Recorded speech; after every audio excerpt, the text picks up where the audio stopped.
সকালে ঘুম ভেঙেছিল ভোর ৫টার দিক করে, কিন্তু উঠার ক্ষমতা নেই। বিছানা থেকে উঠেছি ৭:৩০টার সময়। আজকে অংশুর পরীক্ষাও ছিল না। আসলে কি কালকে সারা রাত ঘুমাতে পারিনি যন্ত্রণায়, মানে শরীরে অনেক প্রবলেম হচ্ছে, মানে বিভিন্ন জায়গায় ব্যথা আরও যন্ত্রণা আরও বাড়ছে, যার ফলে কি সারা রাত ঘুমাতে পারছি না। সকাল থেকে মানে বিছানা থেকে উঠতেও পারছি না। তো অনেকটা টাইম উঠে তারপরে কাজকর্ম সেরে তারপরে তো দেরি হয়ে গেছে দেখে মা আসলো। মা বললো সকালের খাবার জন্য একটু ডালিয়া করি। তা ডালিয়াটা সবার জন্য না, মানে আমার প্রেশার কুকারটা ছোটো একদমই। তা আমি খেয়ে তো ফিজিওথেরাপি করতে যাবো, তা ছেলেরা খাবে, আমি খাবো, মা একটু খাবে। আর ওর বাবা তো দেরি করে ভাত খায়, পরে আর কি ভাতও রান্না হবে। আগে ডালিয়াটা রান্না করে তারপরে ভাত রান্না হবে। তা মা এসে সবজিগুলো তাড়াতাড়ি করে আর কি বানিয়ে দিল, আর আমি ডালিয়াটা বসিয়ে দিলাম। তা ডালিয়াটা দিকে সেদ্ধ হবে, আর আমি ওদিকে চান টান করে নেব। চান করেই যাই, চান টান করে নেব, আর মা বাকি রান্নাগুলো করবে ওদিকে। তা আমি চান করে খেয়ে দিয়ে তারপরে মানে বেরোবো। তা মা ডালিয়া নামিয়ে তারপরে এদিকে ভাত বসিয়ে দিয়েছে, আর অনেক সবজিও বানিয়ে নিয়েছে। যে দেখো কলমির শাক হবে, বাঁধাকপি হবে, আলু পটলের রসা হবে, তারপরে বড়া ভাজা হবে। আজকে সোমবার নিরামিষই রান্না হবে, কারণ এখন সোমবার নিরামিষই খাচ্ছি। তা আমি এই যে চান টান করে মানে একদম রেডি হয়ে নিয়েছি, আর এখন এই যে ডালিয়া খেয়ে এখন বেরোবো। আর অংশুকেও খাইয়ে দিয়েছি। অংশু তো পড়া মানে আজকে স্কুল নেই, প্রাইভেট আছে। তা আমি বেরিয়ে পড়লাম এখন।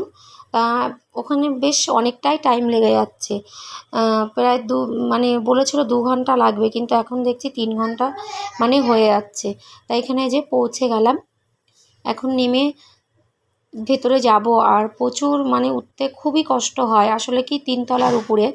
তা সিঁড়ি তো আমার ভাঙা বারণ, আর সিঁড়ি বাইতেও আমি পারি না, মানে সিঁড়ি দিয়ে উঠতেও পারি না, এতটা কষ্ট হয়। মানে একটা একটা করে সিঁড়িতে দুপা দিয়ে তারপরে উঠলাম অনেক কষ্ট করে। তো এখন এই যে ফিজিওথেরাপির এখানে পৌঁছলাম। তো এখন এখানে থেরাপি নিয়ে তারপরে বাড়ি ফিরবো। আর এই যে তোমাদেরকে একটু দেখিয়ে দিলাম এখানে মানে ফিজিওথেরাপির উপরে ঘরটাতে। এই যে এখানে থেরাপি হয়, এখানে আর কি পায়ের সাহায্যে, হাতের সাহায্যে, মানে পায়ে হাতে সব রকম, এখানে সব রকমই মেশিন আছে, অনেক রকম ব্যবস্থা। আর এখানে অনেক মানুষই সুস্থ হয়েছেন এখানে থেরাপি নিয়ে, মানে আমাকে বললো আর কি। তা থেরাপি নিয়ে এখন বাড়িতে যাচ্ছি। তা যাওয়ার পথে একটু মিষ্টির দোকানে দাঁড়ালাম, ওর বাবা ফোন করে বলেছিল যে দই নিয়ে আসতে, তাই দই নিয়ে আসলাম। মানে আসলে ও নিরামিষ একদমই খেতে পারে না। এত কিছু রান্না হয়েছে বাড়িতে, কলমির শাক হয়েছে, বাঁধাকপি হয়েছে, তারপরে ডাল, আলু পটলের রসা, আবার কি মানে বড়া ভাজাও হয়েছে। যাই হোক, দুপুরে খাওয়া দাওয়া করার পরে বিশ্রাম করে এখন এই যে মা কাঁঠাল এনেছিল 2 দিন আগে। তা কাঁঠালটা তো পেকে গেছে, কালকে রাতেই দেখছি পেকে গেছে, মানে অনেক রাতে শোয়ার সময়, তা তখন আর ভাঙা হয়নি, এখন আজকে ভাঙা হলো।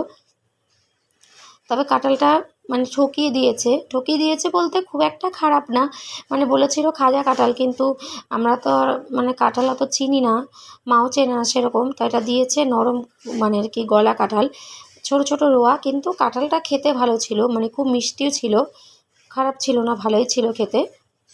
তা এখন একটু সবাই কাঁঠাল খাওয়া দাওয়া করবো। আজকে ভিডিওটা একটুখানি বন্ধুরা, টাটা।